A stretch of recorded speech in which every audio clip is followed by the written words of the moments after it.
I've been good. It's been an interesting few weeks. Um, I've been getting out of town a bunch just to sort of, I don't know, stay away from the city, um, and try to get creative and get my mind right. But I'm doing all right. How are you?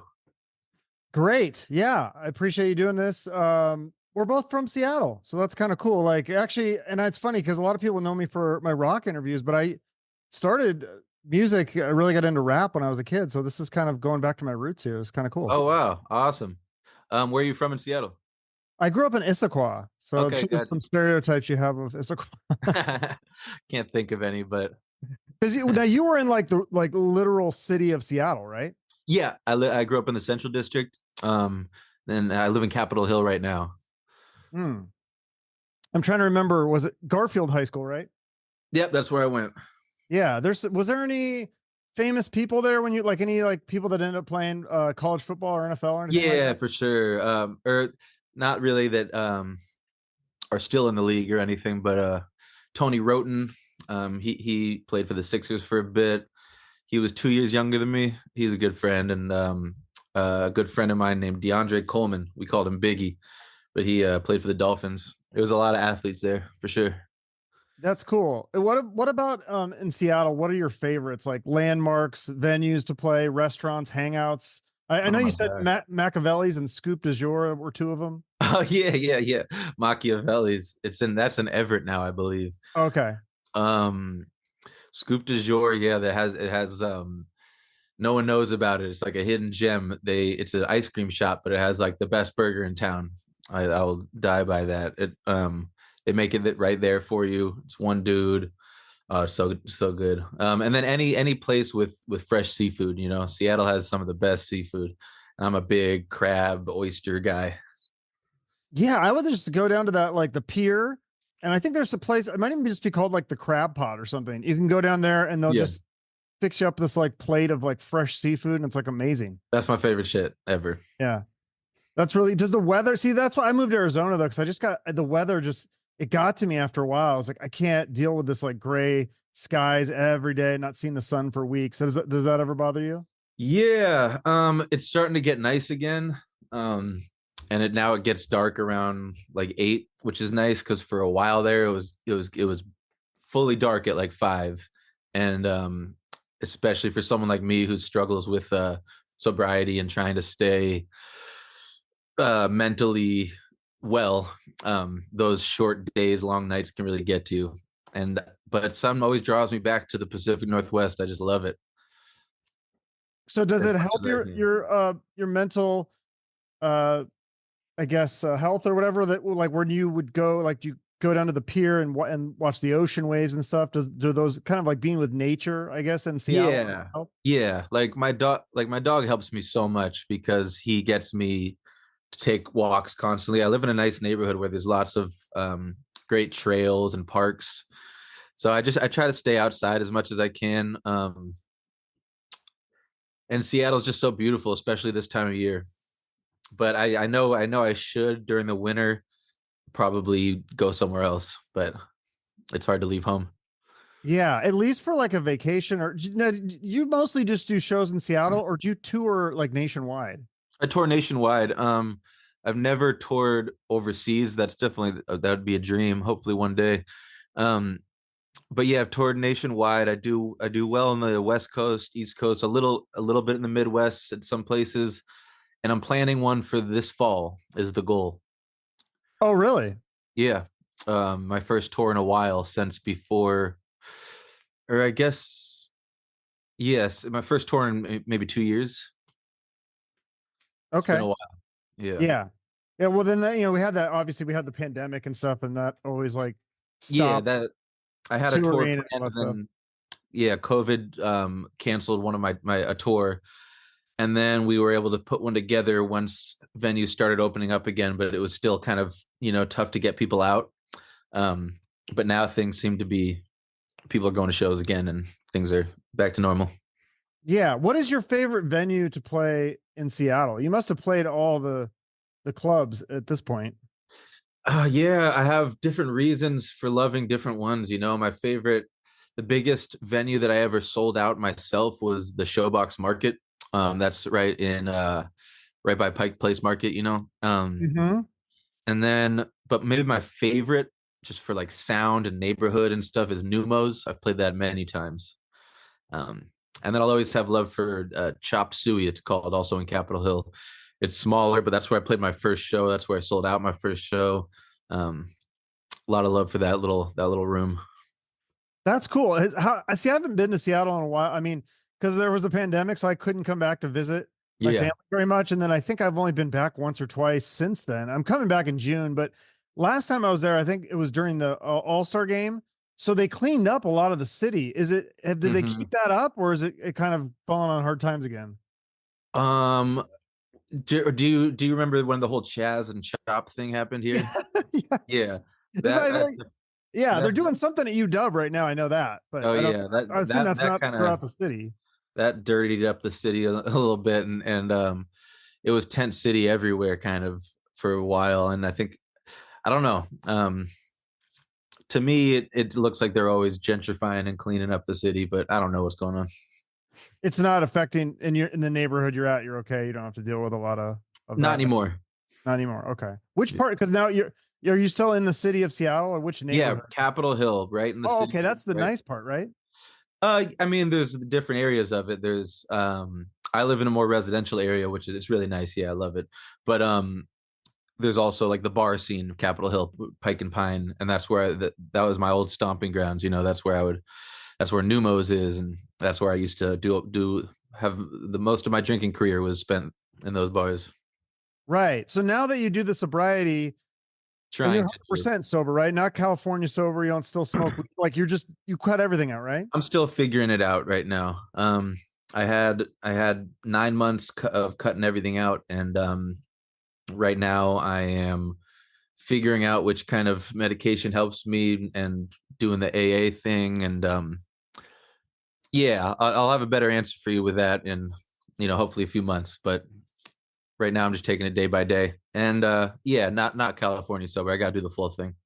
Yeah. I mean, I feel like that's kind of like how a lot of people are. They're either all in or they're all out. I mean, and I feel like I'm kind of like that in a lot of ways. Like I look at people that I'm like, oh, you can just drink like one beer. Like that's so weird. Yeah, You no. know?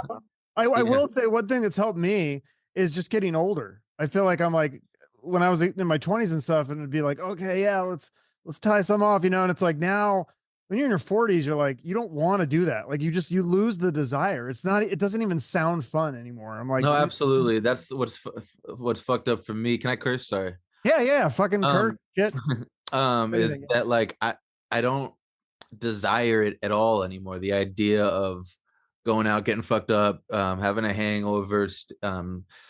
Anytime I drink, I always end up getting a bag of cocaine and staying up for days on end, and like that doesn't appeal to me at all. But at some point, my brain will trick me into attempting to do it anyway, as if it'll still be a party. But it hasn't been a party for years. It's um my last time using was just me alone. It was depressing. I was, making music or whatever.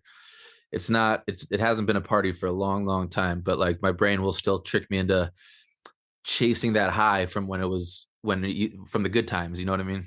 Right. No, I was just listening to this podcast about I don't know if you ever listened to Huberman. I know he had a big scandal, so his personal life, I don't know, but I know he's a Stanford, psychologist or whatever, so he knows about addiction, and he was Yeah. talking about sobriety and addiction, and it's like this dopamine thing, and it's like that's what you're chasing, and it's not only with like drugs and alcohol, but people can use it for so many things. I mean, that's why you see like Gamblers Anonymous, and like people get addicted to everything. I mean, I feel like I'm Yep. addicted to my phone, and like, and so Yeah. there's all this thing. It's like you're chasing this dopamine fix that you got, and then but you get like numb to it, and then it doesn't even work anymore. It's so weird. It's It's fascinating. so weird. Yeah. I'm definitely, yeah, like sex is a big one. And then like I have a YouTube addiction, pretty because I can't even go to the bathroom without my phone. So I'm working on that right now. And it's Well, clearly who like doesn't use the phone on the bathroom. Like that's, I feel like that's pretty common, right? It's common, but like I'll get to the point where I'll go to the bathroom and then decide, wait, let me grab my phone first. It's just kind of, I don't know. And it's just clearly a coping mechanism because if I when I'm watching videos on my phone, I'm distracting myself from reality, and shit I have to deal with. So I'm working on being more, present. Yeah.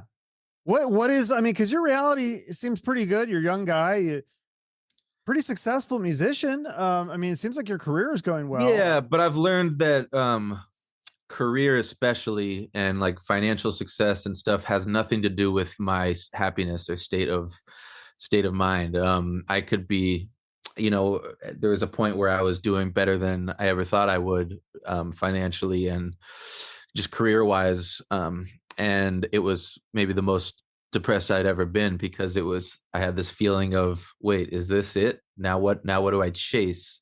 I put too much emphasis on success and money and women and not enough on, I'm happiest when it's just me at a park with my dog. I don't need much. And when I get stuck inside here, my in my mind, it's not a good place to be. um and that's something I'm working on as well. But like, no matter where I go, no matter how successful I get, I'll always be with myself. I can't escape this. So yeah, hopefully that makes sense.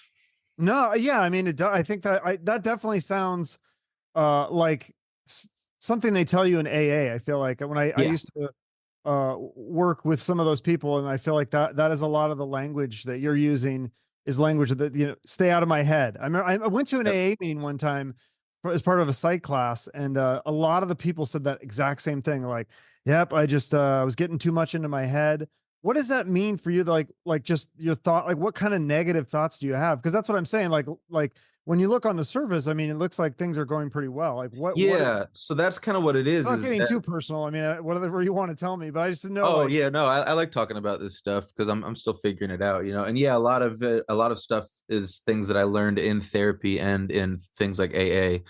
um I feel like I've grown a lot in the last 3 or 4 years, way more than um my whole, I'm 33 now, and my entire 20s were like, I felt like I was kind of stuck in one place. It was a party, and it looked good from the outside.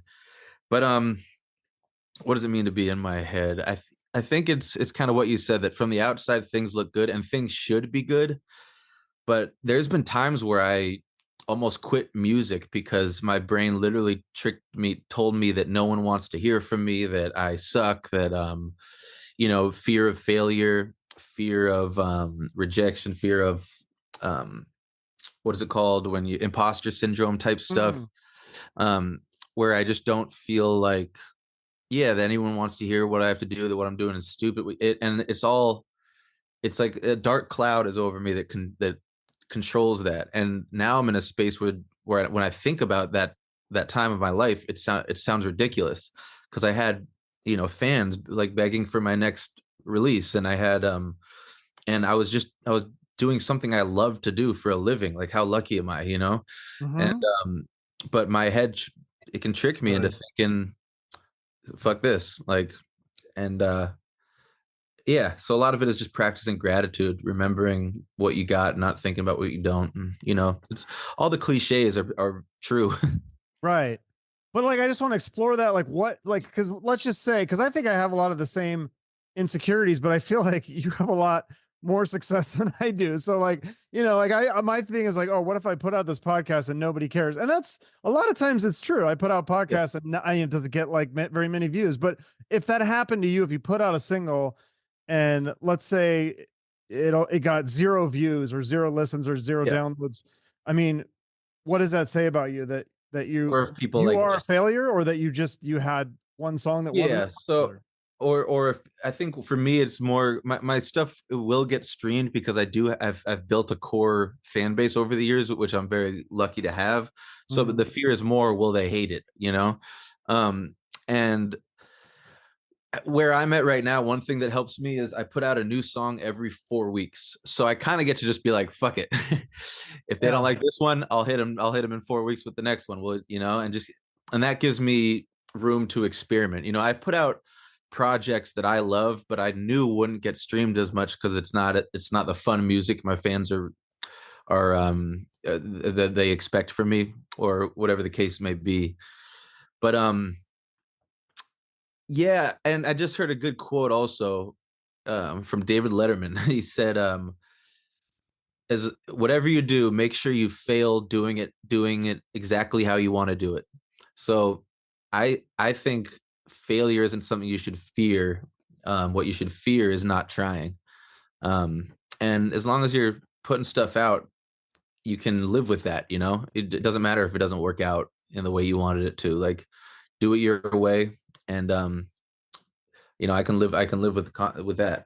But I can't live with being too scared to fail that I don't put anything out. Right. Well, and I think for me, because I think it's similar to music with a podcast, it's like I can chase the views and I can chase the clicks and I can do like a gossip show or like, Yeah, I know you kind of figure out like what people are going to be into pretty quickly. But then you can also figure out like what you really like to do yeah, versus, and I think that you're probably the same thing. Like you probably know, like if you really wanted to, you could put out a really popular song, but it wouldn't be really what you want to do necessarily. Where yeah, you put a song that you really like and you're very proud of, and it might not be as popular.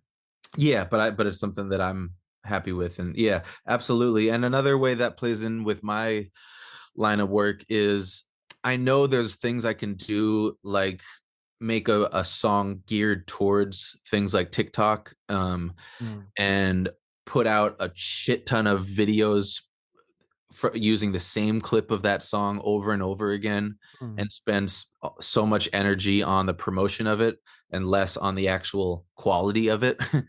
and and that would probably end up making me a lot more money, or more get me more clicks or whatever it may be. But it's not what I want to do. That sounds just like uh, anxiety inducing work to me. It doesn't sound artistic. It doesn't sound enjoyable, um, at least for me. But I know there's all successful people out there that they care less about the music and more about how they market themselves. And I'm just not wired that way. Right. I think for me too, like I had this musician on too, and he was kind of saying a similar thing because of the record label, like wanted him to do songs a certain way. They wanted him to like cover current pop songs and things like that. And he was just like, he's like, I don't want to do this. And then it's like, you kind of think back, like where do you want to be in 30, 40 years? Like when you're older and you're looking back on your career, do you want to look back on your career and be proud of the music that you made and say, I made really good music, I'm really proud of this? Or do you want to look back and go, oh God, I sold out and it was just, and then Yeah, cringy, yeah, yeah. No, absolutely. And that is one of the things I'm most proud of, is just that I've done it all independently, and I know that in the future, um, I'll always own all my music, um, and there's always that part of me that kind of thinks, my fan base is fairly small compared to mainstream artists, but they're very loyal. They really enjoy what I do, and maybe when, even after I'm long gone, it'll get another group of people will find it, and who knows. um I want to be proud of my catalog in the end, even the stuff that sucked, because I have stuff out that my first album, I didn't really know what I was doing. A lot of the production, I listen to it now and I'm like, oh, that bass line is wrong, or whatever it is. Right. Yeah. Cause I feel like as most musicians, they feel that they improve as time goes on. Oh Whereas yeah. other people might be like, oh, they only like that one song from the one album they did 20 years ago. And the musician doesn't even like that song anymore. Yeah, it is something that I deal with. I Because I put out some popular songs back in the day, like a song called Banana Goo Pie that was about smoking weed. And Right. Yeah. Yeah. I love that song, but it's a different time in my life. So Yeah. I have a funny relationship with fans when someone will come up to me in the street and say, hey, I'm a big fan of your music. I used to listen to Banana Goo Pie all the time. It's like I want to take that compliment, but also it's like, well, do you know that I'm putting out new shit too? Because Well, the yeah, and music's way better. is that hard too? Because sometimes they might be like, "Hey, let's smoke a bowl," like right now. Like then you're Oh dealing with yeah, temptation. Shit. that stuff's over. That used to be hard for sure on tour and things like that. But now people kind of know. But like I love when someone comes up to me and they say they're a fan and that they love my latest song. I'm like, all right, you're at least following the shit. Yeah. Well, I think well, Lucky Left, that's one of your new, I think you have Yeah, since, Lucky Lefty, and it's to me it's one of my favorite songs I've ever made. yeah, because I think you've since put out, did you put out another album or sorry, another single, Uncle Birds? Is I that put that's out a, Uncle Birds, yeah, yeah, that I one. just heard that one today. I was like, oh, that's another new one. Yep, I put that one out, and then this Thursday at 9 p.m. or technically Friday, I guess. I have my fifth single of the year coming out. So every yeah, every 4 weeks a new one. Some will have videos and be promoted more, some won't. Like Lucky Lefty was a big song. I could tell it was kind of, so I I made sure to have a video for that one. Same with I Might. Um Yeah, where is the Lucky Lefty filmed? Because I mean, it obviously looks like Seattle, but which part of it? it's all like in my neighborhood. Okay. And then I think some of it was at a studio in Lake City. But And tell the story about what happened because there's boxing gloves on the cover. It was something about you punching some kid in eighth grade, or is that just oh something? no, no. Um I got in a lot of fights when I was young, but that song's just sort of about nonsense. It's that song is meant to just be a fun banger. Um, the stuff I'm saying is true, but like there's no specific eighth grade fight. Um, but yeah, I got in a lot of fights in my younger years, and because I'm left-handed, it gave me a huge advantage. Oh, okay. Because it's just they don't expect it, I guess. I don't know. So but now I prayed that I will never get in another fight again. I'm too old for that shit, man. I'll fucking pop my shoulder out. Fucking I'm in physical therapy right now. I went today for my back, you know. It's Oh, fighting is a young man's game. yeah. So then what do you think? I just got to get your opinion on this. And I don't even understand it. You might understand it more as someone in the business, but what is going on with this Kendrick Lamar and Drake beef? This is like huge news and everyone's talking about it. My brother said he thinks it's a big publicity stunt, but what are your thoughts? I mean, it's obviously it's I don't know about a stunt, but like they're both definitely getting a ton of publicity from it, and they know that that's what comes with this. So I'm assuming they're both going to be dropping some sort of album soon. At least I know Kendrick will. And I think that it's kind of interesting because it's like a different type of beef than how rap beefs used to be. It used to be more about, I don't know, the hardest bars, and it wasn't so personal. This one got a little depressing to me. It was like it's like now just how much personal shit can we dig up from your past? Damn. Like, you know, um I don't know. It just almost feels like cancel culture style rap beef. It kind of reminds me of the Tom Brady roast. Did you watch that? I watched clips from it. I saw Tony Hinchcliffe. He was hilarious. Yeah. I mean, I just could I and maybe people were like, "Oh no, that's how the roasts always are." I was like, "This one seemed over the top personal. Like they're talking about his divorce and I mean, maybe Yeah, they always did that. It's been so long since they had a roast, but I was like, I mean, it was funny, don't get me wrong, but I was yeah. also like, dude, I would not want to be Tom Brady that night. I mean, they did not hold back. It was I crazy. know they really did not. Yeah. I don't know, which could you be roasted ever? I don't know if I could. I don't know if I could take that. Oh, I definitely could. You could. Yeah, if it was funny for sure. Yeah, because you know your rap doesn't. It's not. You don't start beefs with people in the raps, and you I don't mean, do I it. would if, but like, and the thing is, I'm so vulnerable in my music and like an open book. Like, you could, I don't know, if you wanted to talk about me being a drug addict, me being a sex addict, me, whatever, it's all there. Go ahead. Yeah, but you wouldn't. I don't think anybody would like attack you because you seem too nice. Nowadays maybe, but I used to have problems with a lot of people. But you know, I was drugs and alcohol ran my life, and and it fueled my ego, and I was an asshole for in my early to mid 20s.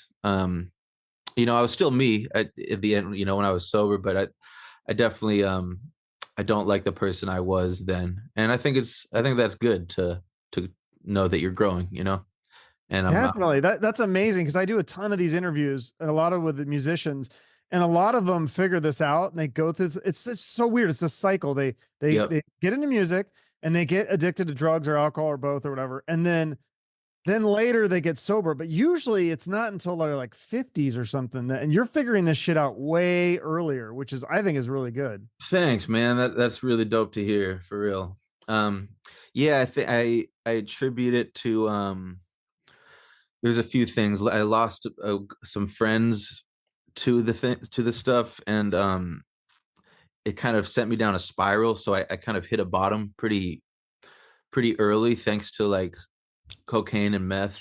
If it was only alcohol, then I don't think I would be doing all this self-reflecting at this point. I think I would still be out there, But the cocaine got it to a point where it was so bad that it was life or death for me, and yeah, I guess I had to either wisen up or that was it. And yeah, it's more than just like when all these rock guys, rap guys, when it's more than just that they get addicted to drugs and alcohol. I think it's they get addicted to the attention and feeding their ego and feeding what it is that makes you think you're worthy, or it's you get addicted to outside validation. Hmm. So like, you surround yourself with people that idolize you, and you do drugs that make you feel bigger and better. Um, and and you're on stage with in front of all these people that love your music, but then when you get off stage, you got to keep that high going somehow. Mm-hmm. That's my 2 cents on how that works. But What about like helping other people? Like, does that ever? Because to me, that's kind of like a good like natural high. Like even just little things, oh yeah. helping out. I help out others. Try to help out as many other podcasters as I can. Whether they want to get want a guest that I've had and have the contact, or being a guest on their show, or those kinds of things. Like, do you try to help out younger rappers or? Oh, absolutely. I get such a kick out of that. I love giving advice to, especially because I figured out a way to make a living with this stuff, and it's doable. And a lot of people make very simple mistakes early on, and I love trying to help the younger generation make sure they own their masters and shit like that. And then when it comes to helping out other alcoholics and addicts, that I don't really like to talk about it because it makes it seem like I'm doing it for the wrong reasons. But I do a lot of that kind of work. Um, What would be the wrong reasons for that? that instead of it being an altruistic thing, it's I want to look good. Like I go speak at these rehab centers or something, and I'm not going to post about it. Like, look at me, look how good of a person I am. Oh, yeah. I mean, that reminds me of is our old quarterback in Seattle, Russell Wilson. He would always go to the children's Yeah, hospital and he'd always post. And actually, my brother, they had an issue with their baby, and he came. So I mean, it is real. Like he really does go to the children's hospital and volunteers there. But absolutely. he does post about it. He did post about it like every time he did it. Like, hey guys, like which I think in a way, if you compared him to like at the time his rival kind of was Colin Kaepernick, and Kaepernick's out there, at the time was with like Lamborghinis and shit. Like, hey, look at me. Yeah. I'm like, well, this is better than just hanging out with Lamborghinis and girls in bikinis, I guess. But No, that's a good way to put it. Yeah, absolutely. And maybe his posting about it is also helping promote the supporting the children's hospital. yeah, So it might have been not just for himself. I think we all do that shit on social media. Like, Oh but then yeah. people try to judge other people and be like, oh my God, like you're so narcissistic. Look at your social media. It's like, that's everybody's social media. Unless I you know. don't have social media, then you can, throw that stone, That is like the kind of like, definition of social media is right? yeah, it's like treating yourself as a brand, and like the Sam show, welcome. It's what it is. I mean, but for guys like you and me, like we have to do that Yeah. Or like if I want to promote my podcast, I pretty much have to use social media. If you want to Yeah. promote music, I mean, there's very few musicians that are not on social media. Like it's very hard to promote your stuff without it. Hmm. And Yeah, it's so that's one of competitive. it's one of the pros. Yeah. I used to think of it as sort of the worst part of my job was having to be so present on social media. And now it's just part of the job, I guess. I don't, and I just try to, I just try to do it in a way that I can enjoy, and like for you posting clips from this interview, that can be fun as well, um, It's the freaking editing and all the bullshit. It's like you were saying earlier with you're posting, did you say smaller clips of the song or something? Is that what you said would help the TikTok algorithm or? yeah, or no, it's more, posting the same part of the song over and over and over again until hopefully one of them gets like viral. Okay. I say, Um, and see, my dream is like to eventually hire someone to do all the editing and all the social media so that I don't have to deal with it. I'm just so tired of social media. Absolutely. It's probably it's so negative and it's just I don't know. I just don't want to do any of that stuff anymore. I just want to do podcasts. I want to do interviews. I like doing the research. I like learning about you. I listen to a bunch of your interviews, listen to your music, and learning about you. I Awesome. like immersing myself in the guest and then having a really hopefully good discussion about it. Yeah, that's great. No, you're great at it. Thank you. Absolutely. What book is that? That can't. Can't hurt me. Yeah, is that David who is? Goggins.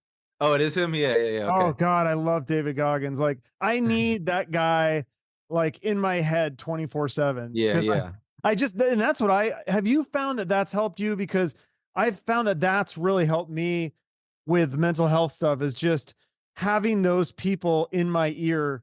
That's one thing with YouTube is positive for me is I listen to the David Goggins and Andy Frisella and like all these like motivational guys and it just like pumps me up because I'll just get lazy or like I'll feel like I'm like no why am I doing this? Nobody cares. And then I listen to those guys and I go okay I gotta get to work here. absolutely. I listen to a lot that kind of stuff too, and especially like I listen to a lot of like people that like Mike Tyson and Steve-O and people that have lived crazy lives but are now sober and Yeah. on the other side. Because I, Wait, is Mike Tyson sober? well, No. besides weed, yeah, yeah, he hasn't done, but he used to be a huge coke addict. Oh, okay. He's been clean off that for years and years, and he's That's doing cool. so well now. And he has podcasts. I highly recommend listening to him. They're Oh super yeah, inspirational. he's fun. Yeah, I've a Yeah, little bit of him, a little bit of Steve. Yeah, Steve-O especially that, and not just drugs. Like the guy was just put his body at risk with all the stunts and shit he does. I don't think he does the stunts and stuff as much anymore, does he? Or yeah, and, yeah. and he's super driven. I think because he's an addict, I think he's probably addicted to the work as but it's a better addiction than drugs. Yeah, and he does a lot of like stuff with dogs. I think he helps dogs Yeah, or yeah, yeah. That's really cool. Do you your dog your dog's Devin, right? Is that it? yeah, Dev. Yeah. You just have one dog? I just have one dog. He's my first dog. Yeah, never had a Oh, dog before, and he is just the best thing ever. You can't see him now, but I guess yeah. Oh, Black Lab, is that what it is? he's technically a labradoodle, I guess, but he doesn't look like one. Okay. Yeah, because I feel like that's another thing too. For me, I never had pets. My parents wouldn't allow it. So like I didn't have a Same. pet until I was like 30. So it was kind of weird. And then I got a Yeah. cat and I was like, oh, this is like kind of cool to have a pet. It's Yeah, we were always moving around from apartment to apartment with my family. And I wanted a dog so bad, but now I understand why we couldn't. We couldn't afford that shit. But back then I was pissed. I wanted one so bad. yeah. It's I feel like that's almost like bad parenting to not let your kid have a pet. And it's always weird because like then you go to your friends' houses and they would have a dog or cat, Yep. and then you're just like, you thought it was like for me, I was like so uncomfortable around animals because I wasn't used to them. So I was like, oh, why is this dog jumping up on me? What's going on? Yeah. I didn't understand it. And so it's like it's one of those things like, but if you live with it, you're just so used to it. Yeah, I'm so used to it, but then there will be times where I'll look at him like lying on my couch and I'll be like, how fucking trippy is it that there's a canine living in my human home right now? I know. I say that too. It's like when I have my cat will be running around like crazy. I'm just like, it's so weird. I have this like wild animal in my Yeah. like basically that's what it is. It's like a You have a wild animal. mini tiger in your home. Yeah. Yeah. I got to get a dog one of these days. When I get a house, I want a bigger yard. Then I want to get a dog. Yeah, yard really helps. I take this guy to the park. It's only 3 blocks away, which is nice, but like multiple times a day I'd run him. But it's almost as much for me as it is for him, just to get me out and I'll bring a book or something. It's so nice. Yeah, no, that is good. That's one thing I've started doing too, because I'm listening to Andy Frisella guy, and he has this thing called the 75 hard. And so like you're supposed to do it's 75 days in a row, which is like insane. And it's like part of it is like 2 45-minute workouts. So it's like I go to the gym and Wow. my second workout, I'm like, okay, I'm just gonna walk. I count that. I don't know if that counts, but I count it. And I'm like, oh, Walking's great. actually, yeah, it's so good for me. And I put a podcast on or something, and I'm like, this is I just walk around my condos and it's like amazing. Yeah. Do you what are you dieting and shit? Yeah, I'm trying to do all that shit. Yeah, I've been trying. I try to eat clean. Like I try to eat just like I had this guy on my podcast, Brian Sanders, and he's got this show coming out. I think it's going to be on Netflix eventually. It's called Food Lies, but it's all about like all the marketing and all the shit that goes on with the food industry. It's like so evil. Like all the diet food is just a total scam. Basically, it Hmm. boils down to like eating real food. So I try to do that. I try to eat like steak, chicken, veggies. Yep. As much like the least processed food that you can. That's what I try to mostly focus on. Yeah, I'm on the same shit right now. I sometimes for like before a tour, I'll try to go a month with like little to no carbs just to try to get slim Well, down a little in your bit. song, you said you love carbs. I did I remember that do part. that so much, and that they are my weakness. That's exactly Yeah, what it is. right. I think that stuff's okay sometimes too. I love Italian food, garlic Oh bread. God, me too. It's so good. I mean, I wish it wasn't bad for you, but I mean, I think it's okay in moderation. Anything's okay in moderation. Yeah, or tacos. Oh, they have so many good taco places in Arizona. It's Oh like, God, I bet. Oh yeah, you're in. Oh man, I miss Arizona. I'm have you excited. been here? Yeah, a bunch. I have a lot of friends there. And I just miss. I know it's crazy hot, but I miss that crazy heat. I like it kind of. Um, and I'll definitely be going there on this tour next tour in the fall, so we should definitely link up. Yeah. Which venues do you typically would you play like the Marquee I or I won't. I'm not going to know unless I look it up, but I'm sure you can okay. look up like Sam LaChow Phoenix or Sam LaChow Tempe, and you'll find wherever I played. I don't remember. Okay. But so you'll come back in the fall. And then how does Yep. that work? Yeah, I'm definitely doing Phoenix.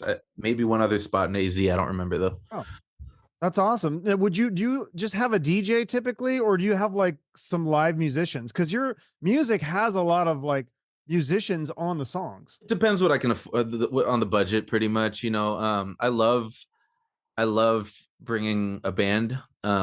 It's so fun, but I've gotten really good at if it's just me, a DJ, and a singer. Ideally, one instrumentalist as well to take Hmm. some solos, and the singer can take it. It takes the attention off me for so I can get breaks, and I've gotten really good at I can put on a good show, whether it's just me or if I have a whole group. I've been doing it a while, and I pride myself in that now. Yeah. Do you take the girl that you did the songs with on tour? Or is it a different person?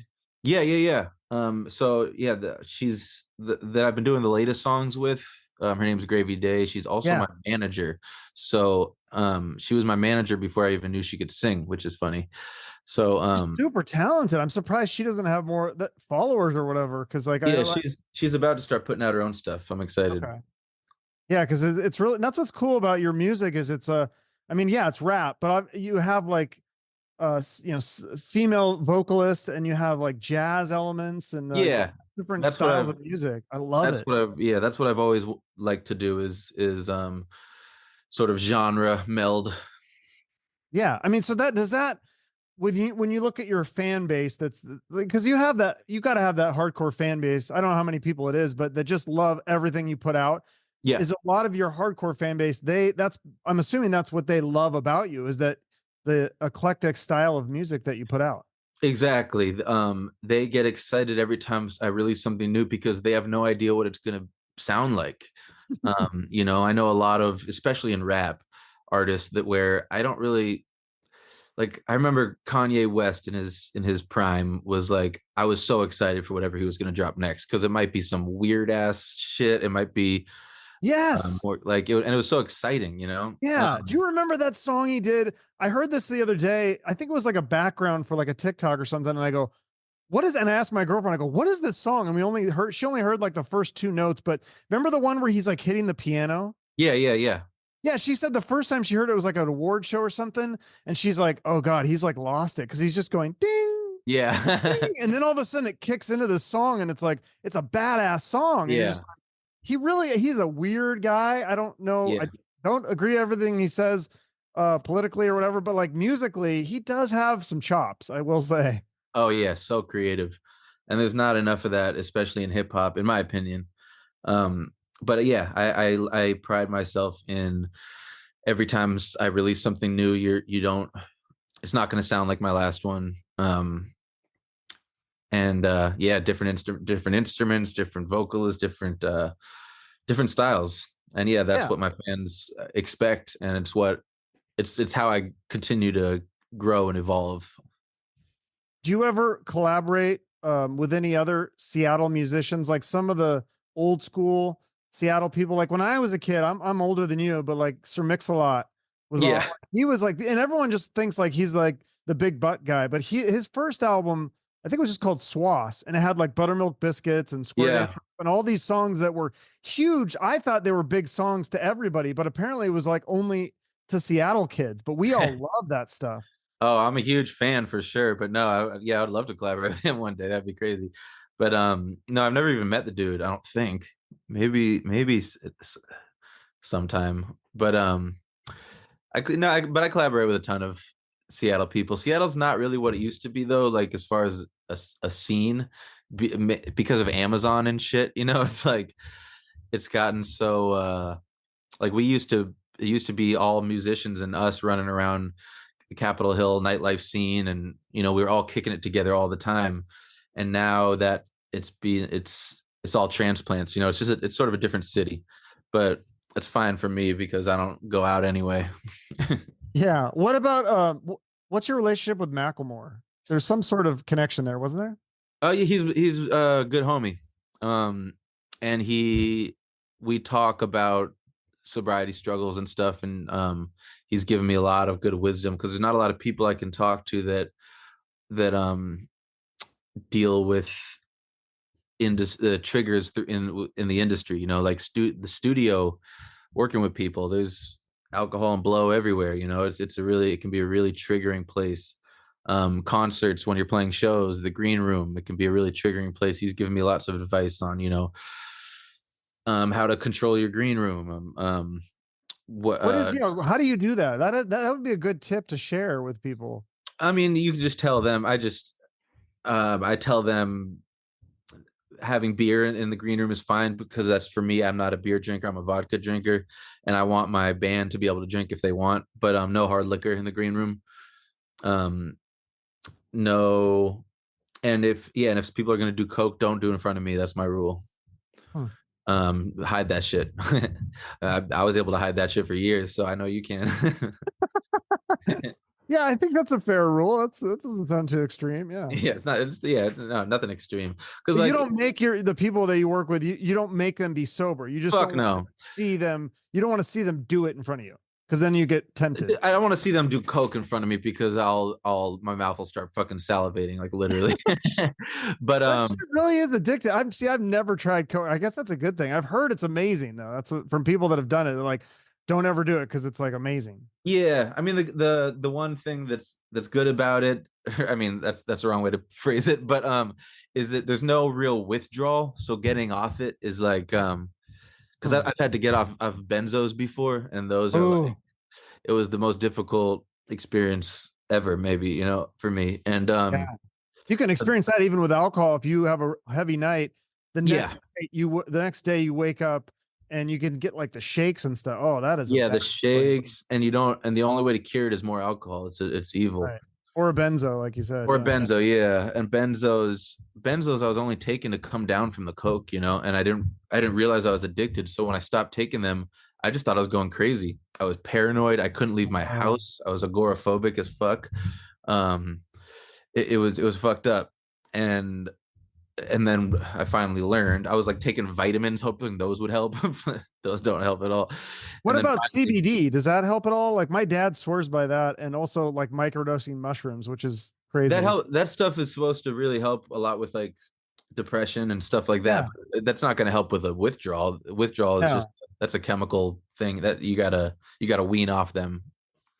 Right. But I think, can it like take you kind of like outside of yourself so that you can see your problems from the outside looking in, and then you can go, oh, like, why was I worrying about that shit? Or like ketamine. I hear the same thing. I Yeah, for mean, sure. if you're doing it like within a doctor, not just like some dude on the street gives you ketamine, but like there's Yeah, ketamine therapy where you can take that and then it can help you look at your problems in a different way. yeah, absolutely. I'm open to all of that stuff, and I don't judge anyone for. That's one of the things also with AA for me, um, and everyone's different, but I don't judge anyone if they still smoke weed as long or if they take mushrooms or whatever it is, because like if it's helping them and they're staying clean off the shit that was ruining their lives, then more power Mhm. to them, you know. Yeah. I mean, yeah, because yeah, I guess you could abuse that stuff as well. Like it's just, Yeah, but if it's not ruining their lives and they have it under control, um, I personally I don't think that I can dabble with anything really because it'll eventually spiral. But um, yeah, you never know what the future holds. yeah.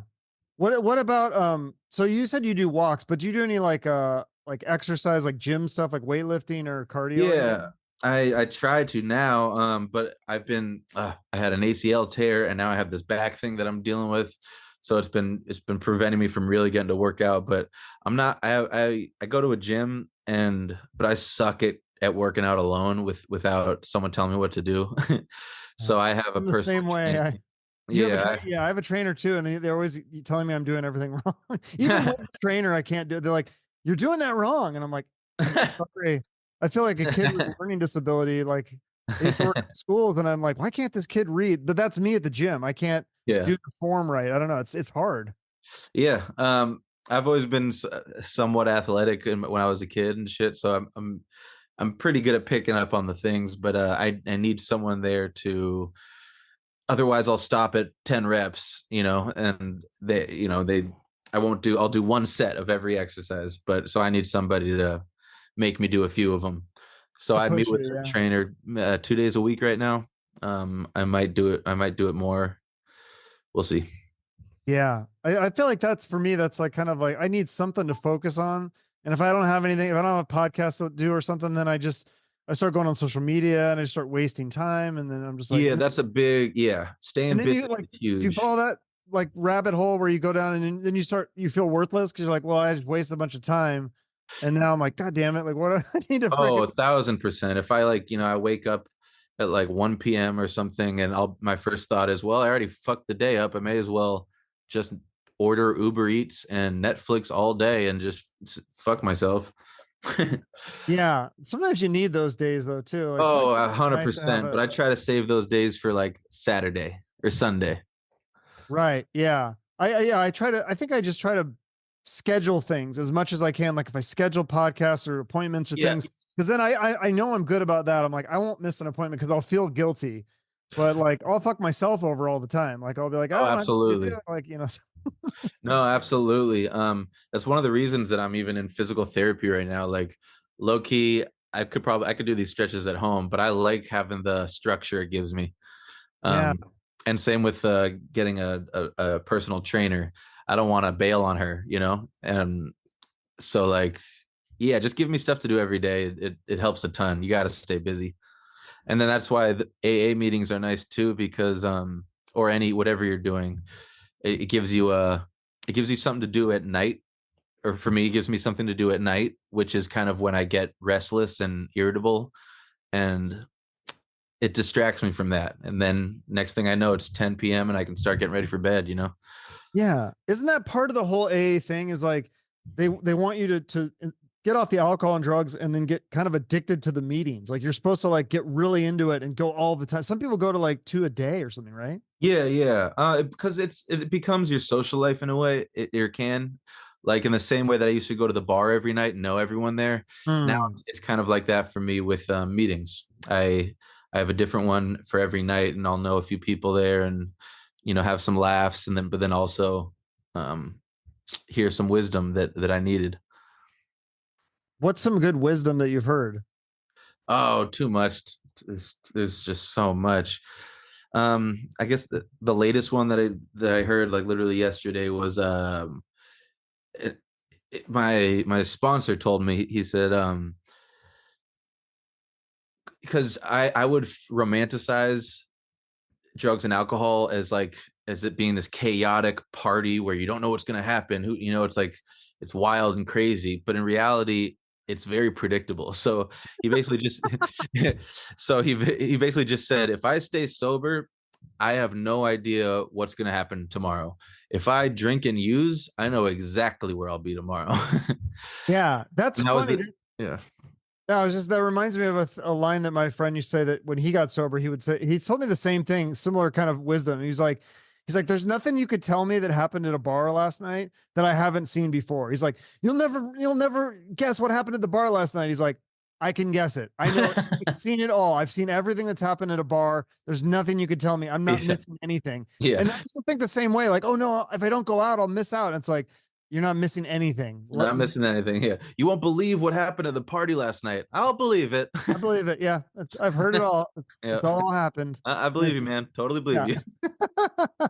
yeah. No, you're not missing anything with that shit. Like, I think it's way more to me. Like, it's like those natural highs, like you said, like being with your dog and putting out a song that people like, and touching a fan like in that way where a fan's Yeah. like tells you that your music touched them and was like really inspirational to them. Like that is the cool shit that drugs and alcohol will never get you that high. Yeah, absolutely. And that is another thing I struggle with too is when I'm not feeling motivated, my mind starts going towards shit. Should I take Adderall? Do I need coke? Do I need some sort of stimulant to get me to be motivated, And that can be a slippery slope too. So it's all about finding a balance between work and inner peace and just trying to it'll never end, it's an ongoing Yeah. journey. For sure. I definitely, yeah, I always just put on the like a Goggins or something if I'm not Yeah. feeling motivated or if I'm feeling like worthless or down. I'm just like, all right, I'm just gonna like re-brainwash myself. I'm gonna listen to Goggins and Andy Frisella and all these guys that Yeah. like these like strong men that just yell at me. Like when I was a kid, I hated getting yelled at, and now I love getting yelled at. I want people to yell at me. It's That's it's funny. weird. I'm Yeah. different. I like more Zen type. I like Eckhart Tolle. Oh, Um, I'm the not familiar with that I person. mean, yeah. If you want to give it's an insanely popular book. It's called The Power of Now, um, and it just explains to you why all of your worries don't fucking matter, and it puts it in a way that you're like, oh god damn, yeah. What am I tripping about? And that kind of stuff. It's a little on the lines of like Buddhist teachings, but it just makes so much sense to me. I will have to check Eckhart Tolle, you said? Yeah, The Power of Now is his most popular book, but he has a Okay. bunch of YouTube videos. You could just ECKHART and then TOLLE. But I will definitely check that out. Yeah, one yeah, time my brother did this thing and he talked to me, and so like I decided I was going to do it too. It's like this 10-day retreat where you learn how to meditate and you don't talk to anybody and you don't have your phone for 10 days. And it was one yeah. of the hardest things I've ever done in my life. Oh, you And did it. I did it. Yeah, I mean Wow. I couldn't really learn the technique very well, but I followed all the rules and I didn't cheat. I didn't use my phone or anything, didn't talk to anybody. It was very just that part of it was very difficult, but like the teacher was like, "Oh, you have monkey mind. You can't focus on meditation. It's Yeah. very difficult." It's so difficult. Yeah, meditation is something I really want to practice more and become part of my regular routine, but it's definitely not right now. Um, I'll do like 5 minutes a day for 2 days in a row, thinking I'm killing it, and then just stop. Yeah. I just for me it's the exercise. I feel like that is my meditation because it's Yeah, just the time where I put my phone. Well, I mean, if I'm walking, I guess I listen to a podcast, but especially when I'm at the gym, I put my phone away and I just focus on doing the reps and being in the moment. Because if I don't, I'm going to drop a bunch of heavy weight or whatever. But I think even when Yeah. you're walking, you can meditate by just, just thinking about the movements of your feet. Like, okay, left foot, right foot, left, and just being in the moment. Yeah. It's definitely a skill to practice. Oh yeah, absolutely. Yeah, walking my dog is like that for sure. Just focusing on feeling the wind hit your face and just the sounds around you and nothing else. And it's hard, but um yeah. Yeah, definitely. You got to get some sunshine though. You got to come down to Arizona. I It's know, down here right now. absolutely. Hopefully I'll come before fall, but we'll see. Awesome. All right. Well, the new music is I mean your latest singles, the what is it? Uncle Birds is out Uncle Bird's now. latest single, but this Friday it's going to be called Happy Music. Um and it's a song about basically my little cousin a couple years back told me that he had to stop listening to my music because it was too depressing. And What? yeah, because I was talking, I was in the midst of bad addiction, and I was just talking about my life. It was and because that's what was real for me, and that's what I talk about. But him being so closely related to me, and like it was too hard for him to hear. Um, and it kind of inspired me to make a song about it's about the hope that one day my music will go back to being happy and you know more hopeful and less yeah less yeah less depressed sounding, I guess, because that's where I was, and I'm in a better place now. So yeah, That's that's my awesome. I can't pitch. wait to hear it. Yeah, that's great. I mean, I think it's great. You're figuring all this shit out way before most people do. Like I said, most of the people aren't going to figure this out till they're in their 40s and 50s, and you're going to be Mhm. way ahead of the curve. So That's cool. yeah, just keep going with this and keep going with the music. I love it. I can't wait to hear new music, and I can't wait to see you. Let me know when you're in Arizona. Absolutely, man. And I'll definitely send you the song, or I guess it comes out in a couple of days, so you'll be able to hear it. But if you want to remind me in an email or whatever, I'll send you the song right now. Okay, But sounds man, good. so yeah, so great to meet you. And fucking, where in Arizona do you live? Like South Scottsdale. It's Scottsdale. I've been there. Yep. yeah. And I'm right near all the freaking clubs and I hate it. I want to move. North Scottsdale is a lot more like peaceful and like that's where my parents live. It's like there's nature out there. It's like it's Yeah. definitely where I want to go. So that's where I'm hopefully headed. But for now, it's like it's kind of convenient because I'm close to the airport and like a lot of stuff. So Hell yeah. yeah, cool. So all right, I'll see you in the fall then. I'll see you in the fall. Great to meet All you, right, man. nice to meet you. Yeah. Have a good one. All right.